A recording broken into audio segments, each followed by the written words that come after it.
தவறான உணவுகள். அதே மாதிரிதான் உபதேசத்துல தவறான உபதேசங்கள் மனிதனை வியாதி உள்ளவனாக்கிவிடும். ஆவிக்குரிய வியாதி மனிதனை பலவீனனாக்கி விடும். தவறான உணவு சாப்பிட்டா பலவீனன் ஆகிருவான் அவன். எனக்கு பல முறை நான் எங்கேயாவது ஒரு தவறான உணவு சாப்பிட்டுட்டு ஃபுட் பாய்சன் ஆகி 10 நாள் 15 நாள் வந்து படுக்கையில் கிடந்த அனுபவம் எல்லாம் எனக்கு இருக்குது. ஒரு உணவு நம்ம சரியான உணவு எடுக்காவிட்டால் நான் ரொம்ப அந்த சாப்பாடு விஷயம் ரொம்ப காஷியஸா இருப்பேன்.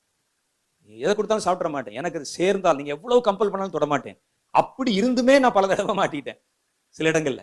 அப்ப அந்த மாதிரி இருக்கும்போது ஒரு உணவு ஒரு மனிதனை வாழவும் வைக்கிறது, சாகவும் வைக்கிறது. அதே மாதிரி ஒரு உபதேசம் தவறான உபதேசமா இருந்தா அது அவனை ஆவிக்குரிய மரணத்தில் கொண்டு வந்து நிறுத்தி விடுகிறது. அப்ப நல்ல ஆரோக்கியமான உணவு, பிரசங்கம், ஒரு உபதேசம் என்ன என்பதை தேர்ந்தெடுப்பது உன் கையில இருக்கு.